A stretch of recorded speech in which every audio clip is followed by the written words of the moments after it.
Welcome to the Mayor of Money podcast with former Burlington Mayor Rick Goldring of Goldring Financial Leadership.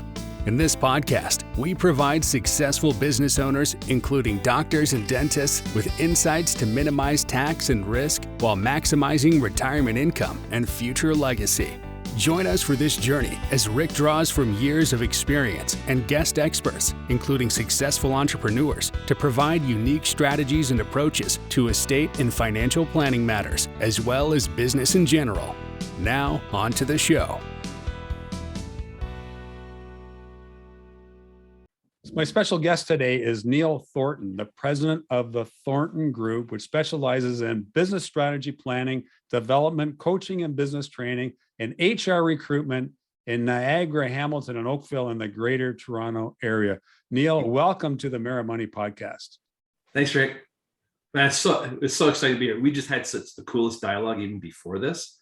So this is going to be a fun trip. Let's go. I think everybody needs their parachutes and seatbelts. Safety. Okay, well, here we go. Let's do this. So you've been in business for 20 years, and you've been in business for 20 years. You work with, corporations, some not-for-profits, the odd time some government agencies, but you're predominantly in the business sector. Yeah. And what are the challenges that businesses are having today? I mean, we've all struggled in some way with COVID-19 and the pandemic. I mean, our life has been turned upside down, and some a lot more than others. Yeah. But what are you hearing? What are you seeing? How are you working with your clients these days? The buzzword today is, team engagement. One of the first calls I got back in April 2020 was from a fairly large financial institution in Canada. And, they wanted to know how to run virtual meetings that, weren't terrible. Everything suddenly changed. So I think the one thing we can agree upon right now is we are in times of exponential change, right? Exponential change, where a lot of companies are grappling with just incremental change, reinvention incremental. So, you'll hear the buzzwords like employee engagement and motivation. But that's not new. According to Rocco Rossi with the Ontario Chamber of Commerce, this has been like the number one business issue in Ontario for the past decade, is how do we find, keep, and motivate good people? So I think what the pandemic has done is it's probably changed the rules.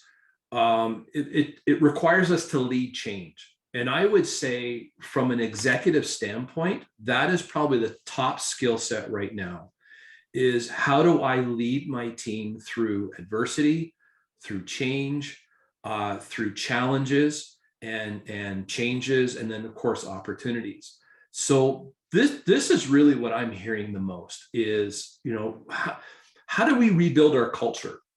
So Rick, you and I do strategic planning, and I often say planning is easy, the doing is the hard part. And what companies are finding now is not only do they have a decent strategic plan, like where are we going, but it's their culture.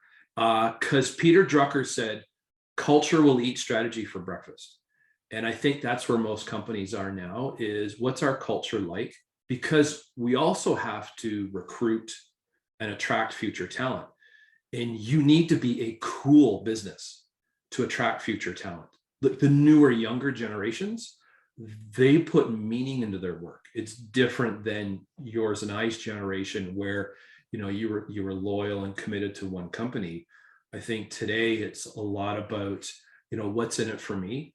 We live very instant gratification. So I think owners are starting to see that. Interesting. So employee retention strategies and approaches in that culture. People work for money. They know they've got to get paid something. But money isn't the motivator. Money doesn't inspire people. They need to be looked after. Yeah. But what is it in a culture? How does a 5-person garage or a 15-person dental practice or a 150-person manufacturing company or a real estate agency or any of the other companies out there, how do they create culture? If they're having some challenges around employee retention, how do they address that? Well, it's perspective. So it's what we put our attention towards. The Buddha said, with our thoughts, we make the world. So if our thoughts as a business owner is in survival or the uncertainties of the pandemic, or the unknown, or cash flow, or hitting payroll, your thoughts are not on the right thing. Like read Emerson and Thoreau and their writings on transcendentalism. Most people set goals to make something go away instead of bringing something into existence. I'll tell you what I did when the pandemic hit. So I remember the recession. And at that time, I was a managing partner of Dale Carnegie Canada. Like we were part of the biggest training company in the world. And the 2008 recession hit. And you can imagine what happened to training budgets and that traditional training environment. So talk about reinvention. So I looked back at 2008, but then I watched what Walmart did to Sears. It took them 4 decades to pretty much wipe out Sears. And now you're seeing Amazon impacting Walmart in a series of a decade. Uber did it to the taxi industry. Netflix did it to Blockbuster. So these changes we're going through are not new, it's perspective. So I have a book. So the first book I picked up in all this was Simon Sinek's Infinite Game. This should be the book that you're reading right now, because the Infinite Game is about vision. It's about having your company create a legacy. So the vision is what pulls us towards our goal. And quite frankly, Rick, in the absence of vision, we're each just driven by our own agendas. And what the Infinite Game is about is you plan your business for the next couple of years, like what's pulling your business forward. And it's like an elastic. Okay, so this is an elastic, right? So tension seeks resolution. So if this is your vision up and your current reality is below, if you don't have a vision, there's no tension. So your business isn't going anywhere. The vision, once put attention to, will pull the reality towards the vision. But most companies' visions are like these vague platitudes about exceeding clients' expectations, or we're going to be number one. Like that doesn't mean anything. Like you don't know people's expectations. You really don't. Like a real vision is a very clear picture of where we're all going.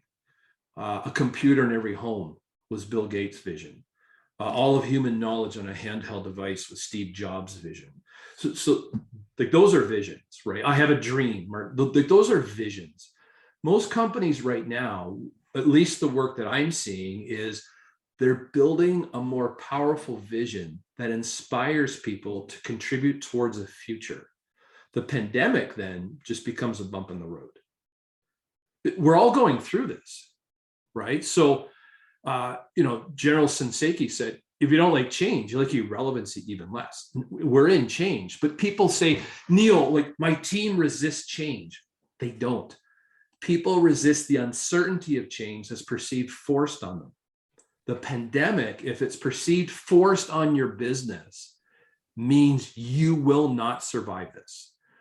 When the change is explained by the why of the change. You've been in meetings where we talk about change and you don't talk about the why, you go to the how. And what happens, the best meeting happens in the hallway after the meeting. Like people go, I don't know why we're doing this. So then apathy sets in. And then you start hearing language, because Rick, I'm a linguistic, right? I study language, I study body language, and I hear words like they in a business. When you hear the word they, stop the bus. You have cancer, because it becomes us versus them. Words like but. Hey, Rick, you're doing really great, but hey, we're going to try. Oh, I have to do this, or I need to do this, unless it's forced on you. So our vocabulary is where most businesses are focusing around, is conversations. Listen, tell your clients starting tomorrow, walk through the office, walk through the shop, and what do they hear? Do they hear conversations about the past or about the future? You'll know within 5 minutes where your culture is. And then that gives you an avenue to at least identify what your current reality is, and then start pulling your team towards the vision. Now, if you're going to take 2 people to the Muskoka, get all liquored up, come back, here's our vision. People are going to go, whatever, what's for lunch, right? The rule for vision and strategy is every person needs to have a fingerprint on this work.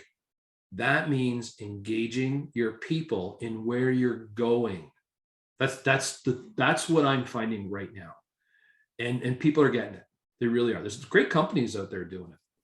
I remember years ago hearing a American football coach saying, my team is only as good as the contribution of the 85th seed out of 85 players, 85th ranked player on our team. As long as that 85th ranked player feels like they're contributing, then we're going to be okay. Yeah. But I need everybody to feel like they're contributing, everybody from position 1 to position 85 in the roster. Every business, use the analogy, every business has 3 kinds of people. And if you look at it like a sporting event, you have people in the huddle on the field. Their conversations are about the next play. Commitments. Rick, you go to where the ball is supposed to be. Like Wayne Gretzky went to where the puck was supposed to be. They practice that. So the conversations in the huddle are about the next play. The conversations on the sidelines is where the coaches are. What your and I roles for our clients is we're grooming and mentoring the right people to go play the right role in the huddle. They're committed on the field. They're either going to play or they'll get cut. So they work hard. The third type of people are up in the stands. They're commenting on the previous play or the previous game. They don't know the game. They think they do. Like the quarterback of the Buffalo Bills, Allen, he doesn't look up at the stands for the next play. He should have a couple of years ago, but not this year. But they have their game plan down so that the stands, the conversations don't mean it. So in your company, you have 3 kinds of people. You have committed people on the huddle. You have critics who are they're going to be the ones like, okay, I like this, but prove it. And then a critic, once convinced, is your biggest fan. That's where you spend your time. The cynics are the ones that no matter what happens, their agenda is to disagree. Hire slow, fire fast. If you've got cynics on your team who are doing their best to downplay and criticize everything or critique everything you're doing, their minds are made up. You have to have, I just wrote a chapter in my new book on having difficult and robust conversations. It's a skill, right? Of dealing with people. As managers, we tend to spend our time with our problem people. You notice who leaves good companies? They're not the problem people. They stay. It's your good committed people. And when we do exit interviews, every time, I didn't feel appreciated or recognized. That's where we got to put our time, is put our time in our eagles. Don't send a duck to eagle school. Send an eagle to eagle school. And great companies now are not putting focus on the cynics. They've got a different conversation. They're putting their focus on performance of the eagles. So when you have a company, 50 person, 100 person, a 500 person company that approaches you, that may have heard you on this podcast or another time when you were speaking, and they sort of realize they have an issue, they're not sure what to do about it, so they reach out to you. How, you do a diagnostic, I assume, on their situation. You ask a whole bunch of questions. Yeah. And what is it that you can provide these owners of companies to improve culture? I mean, you've got some great concepts here, but I guess I'm wondering how you implement all this stuff. That I had Ron Foxcroft on this podcast. I love Ron. And I love Ron too, but there's nobody that gets it about the importance of leadership in a corporation. And he says, I go in to support everybody. It's my job to support my team because I'm not the marketing person. I'm not the social media person. Yeah. I don't maintain the building. I don't produce the whistles. I've got a team there to do it. So it's my job to inspire them and let them do their job. Yeah. And if you look at Jack Welch, he spent up to 80% of his time coaching and mentoring staff. When I work in companies, one of the first things I say is, who's coaching here? And a coach is not a manager, right? We need to get that straight. I'm coaching my staff. Okay, listen, coaching is a certified science, right? I have a number of certificates and I've coached thousands of people over the years. Each manager has 3 skill sets. They have management skills, so they manage things. They have leadership skills, which is your ability to inspire and lead change, motivate others. And then you have coaching skills, and coaching is about identifying strengths. and having those tough conversations and those very direct questions that move people to a higher level of performance, the performance that you know they can do, but they don't necessarily know they can do. That's coaching. And so often the first question I ask with an organization is, where are we going? Where is the picture of our vision? And then I often say, let's pull down that 40-page strategic plan that you paid a consultant a large amount of money to put into a 3-ring binder that's somewhere on a shelf. And you pull them down like the 11th month. Where's our strategic plan? We have to have an update. And to me, I love the Rockefeller habits. The Gazelles wrote the Rockefeller habits, where the best strategic plans are 1 page. They're painted on a wall. And everybody sees that strategic plan. Now, if you've ever been on a sports team and a photo is taken and you go to that photo, you look for yourself. So if people don't see themselves as contributors to where the business is going, they'll reject it. It's like a body that rejects a transplanted organ. It's meant to save the body, but the body sees it as a threat and rejects it. A lot of people see change as a threat. So the first thing we need to do is lay out the change and the value and the importance of the change. So if an organization needs to lead change, you need 3 things in place, actually 4. The first is vision. That's a clear picture where we're going. The second is a team. So first question I ask is, who else on this team is committed to change? Because you can't drive change alone. The third, which is usually missing, is a sense of urgency. You ever go off on a retreat, you do your strategic plan, you come back to 150 emails? That's that current reality, right? Hey, it was a great session. Joe got drunk again. Like, it was just funny. It's just weird stuff, right? I love the fish. It was awesome. Sally, what'd you have on the Thursday nights? That stuff is crazy. So a sense of urgency needs to be, there's nothing more important than talking about where we're going. Because if you don't, you'll talk about where you are, where you've been. That's why innovation is so tough. The fourth piece is everyone needs to understand the current reality of the economic situation and the customer expectations. And please, in 20 years of teaching communications, work on our listening. That is the hardest part of what the human brain does, is when we talk about stuff, we tend to listen from already knowing. We hear things like, oh, it's just like, or it's right or wrong, or we tried that before.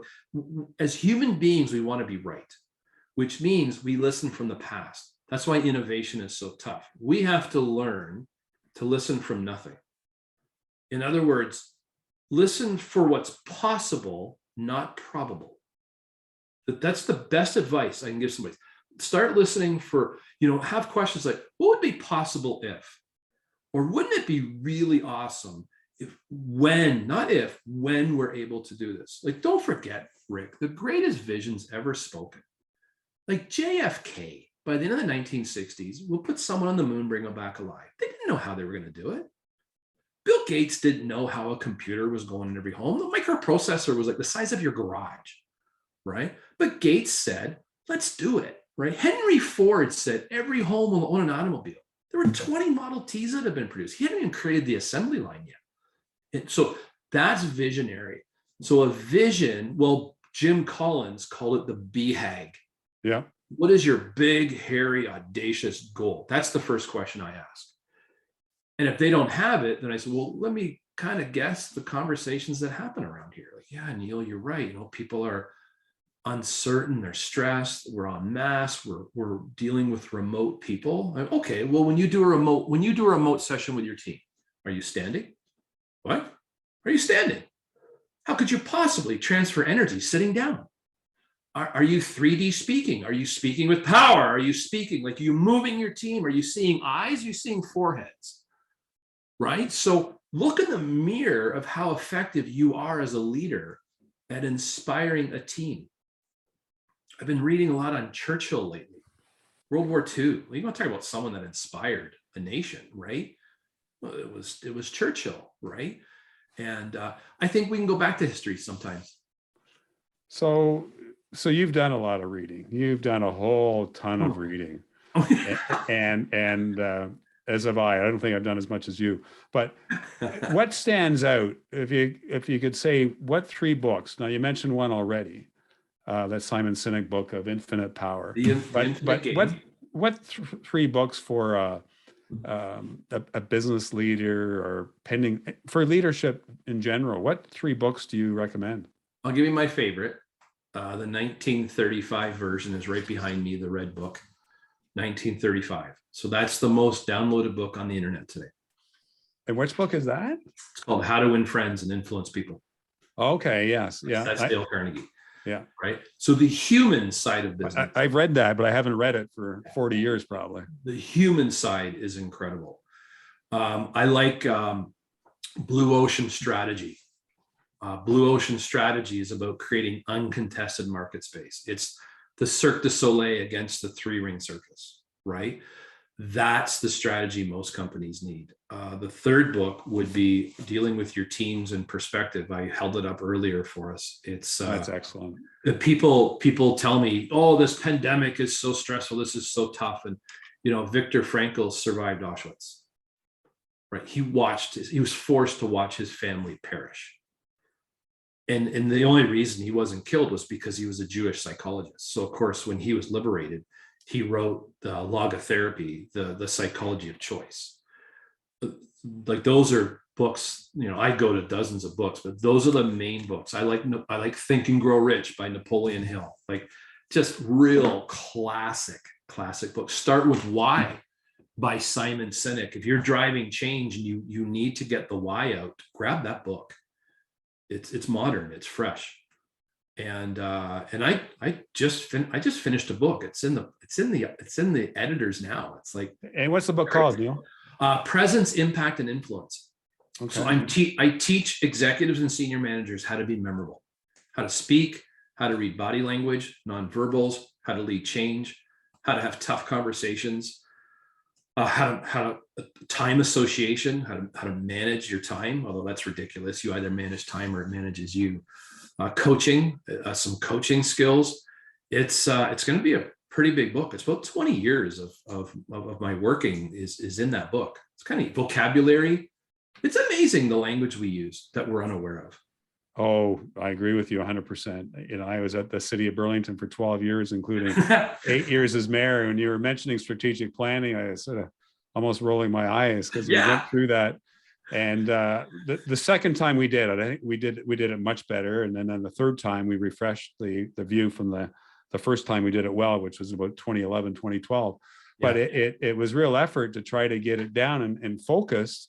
Like we didn't get it down to 1 page, but we did get it down quite a bit compared to what it used to be, because it used to be just a wish list. Here's all the stuff we want to do. Yeah. But you got to define why you want to do it. Yeah. And if you have 100 priorities, it means you don't have any. If you can't articulate your strategic goals in less than 30 seconds, you don't know them.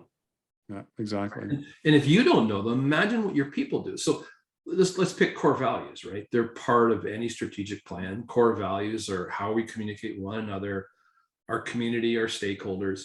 And most organizations have their core values listed in the lobby wall or as a banner on their website, but nobody ever works with them. So in doing years and years of training, I love doing this with teams. I'll say, hey guys, here's our core values. Everybody agrees, right? This is awesome. Okay, great.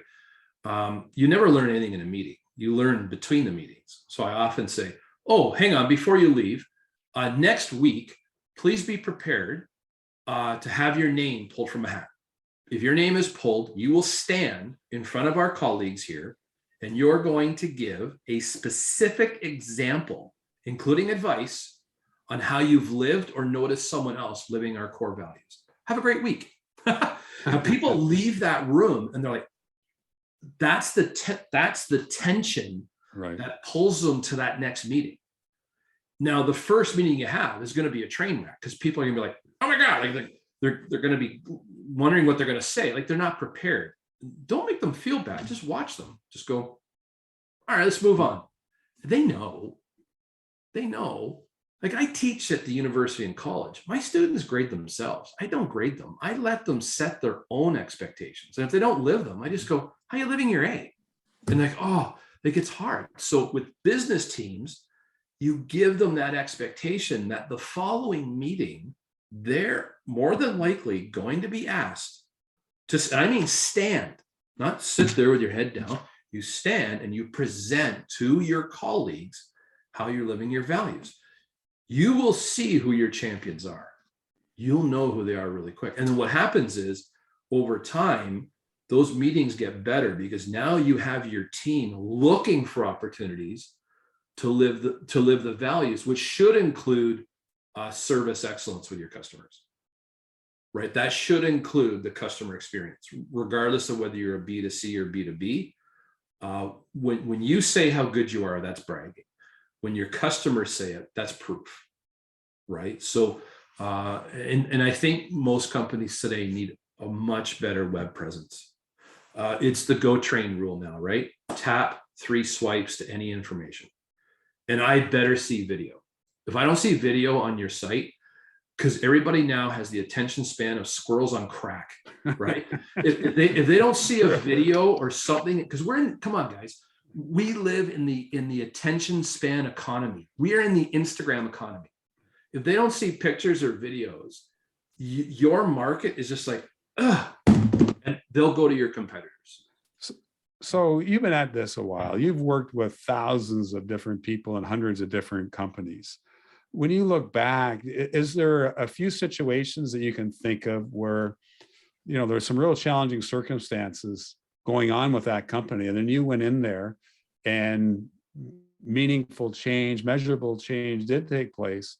Can you describe any of those situations for us, just to give us an idea without naming anybody? Well, I'll name them because they're one of the best companies I've ever met. It's FBT Inc., FB Tool and Die. They were FB Tool and Die for years, a 3rd generation business. Worked with them a number of years ago. And we sat together as an organization and we declared we're going to go 3 by 5. We wanted to triple our business in 5 years. And that was back in the early 2000s, where they were doing a lot of die work, like a lot of die work for Stampak and Magna, and dies are they build the punch presses. And they were finding that these dies are coming in from China, being built on the boat. Like, they were arriving cheaper than they could source the steel. And they had made that declaration to triple their business. So what they had to do was, they realized there was opportunity in the tooling side of the business, military, medical, nuclear. And what they did was they firstly declared their vision, and then we went away on retreats. We got everybody engaged, but everybody created their own visions, and they all did the Dale Carnegie course. They all went through, visionary classes and how to communicate and all that stuff. And they're really successful today because of that. And they've gone through, you and I have talked about succession. Succession is one of the biggest challenges for business today, is what's your business going to look like in the next 5 to 10 years? Because succession planning isn't 3 years. We try, but it's not. A good succession plan, you and I have talked, is 5 to 10. So that organization, and that's run by the Forstinger family, it's one of the best stories. And everybody contributed. Are they perfect? No, there's no perfect company. But man, they all knew where they were going. And we created a war room where everybody's plans were up on the wall. And we'd come in and we talk about the steps that we had taken to live the core values. We were all doing it. And I was so proud of them. I really was. They're just such great people. And the tool and die business, it's tough right now. It's tough trying to find good people. Neil, what inspires you? I mean, you've been at this for 20 years. You have great energy. You have infectious enthusiasm. You've got tremendous wisdom that you're sharing with us today. Are there times in your career where you've struggled, where you've haven't been as optimistic as maybe you're showing us today? And how do you get through those? How do you get through those challenges? I read The Power of Now by Eckhart Tolle. Okay. All we have is the moment. When I was running the training business, there were ups and downs. And the lesson that I learned is stop participating and start observing your business. So when you're participating, you're in the roller coaster.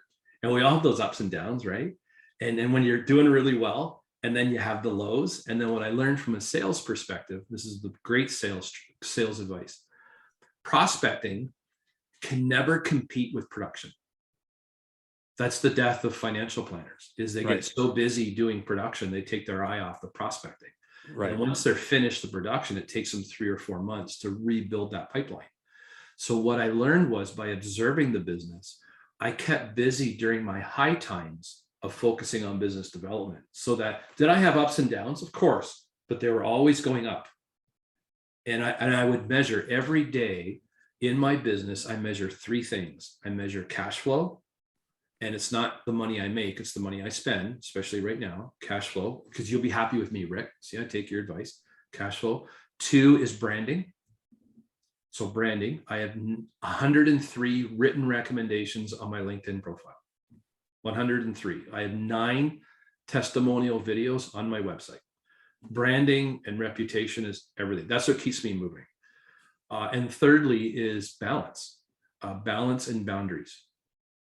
So having that balance with running a business, right? Running a number of businesses, helping my clients, is I need to be on stage for them, right? So if I have downtime, what the Power of Now taught me is, fine, take 5 minutes, take care of it, come back, let's go. Let's keep busy. And Dale Carnegie wrote a book called How to Stop Worrying and Start Living. And that book is about keep busy. What's the worst that could happen? Accept it, move on, like keep moving. People right now who are paralyzed, like they don't know what to do. That's when they need help, because they don't know what to do. And really, you don't know what you don't know. That's what a coach does. You don't know what you don't know. And quite frankly, you don't know enough to be a pessimist. So everybody now that's got opinions about everything, I'm like, I love that. You don't know enough to be a pessimist.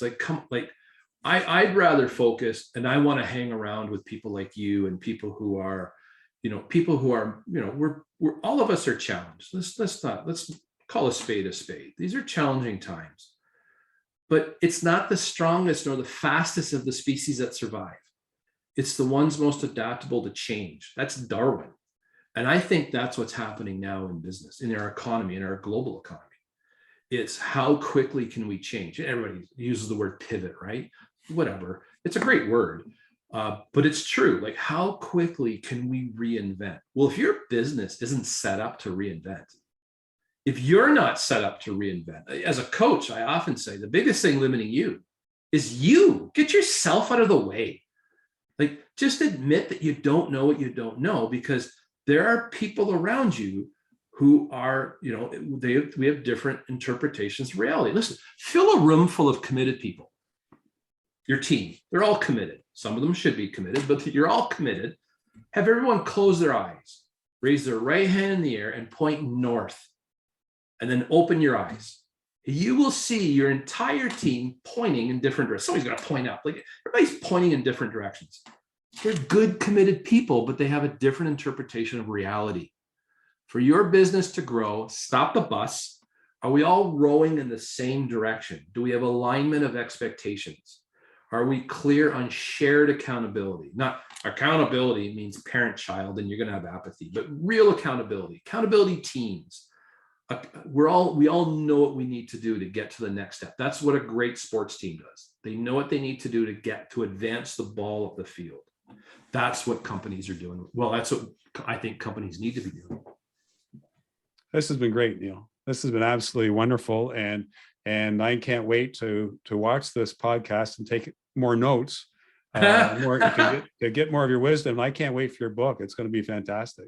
Yeah, I'm so going to excited. have you on again, because you position ideas well, you position issues well, and I can see why you've been very successful in your coaching business and working with companies and their employees. You're inspiring, and I'm sure you're inspiring to your clients. So, you know the new trend now, Rick? The new trend in business for senior people, nonverbals, body language, reading a room for comfort and discomfort gives you access to power. If you're unaware of the nonverbal cues that are constantly coming at you, you're missing opportunities. Well, listen, thanks, Neil. Thanks for joining me on the Mayor of Money podcast. I look forward to getting this out there, and I look forward to having you back on again, and really enjoyed our discussion today. Thank you very much. And remember, everybody, if you have an idea for a particular guest you want me to feature or a topic you want me to feature, get in touch with me. More than happy to consider ideas that you send me. But remember, we're going through some tough times with this pandemic, and we will get through it. And stay upbeat, be positive, and we will get through it together. And remember to stay positive and test negative. And thanks for tuning in.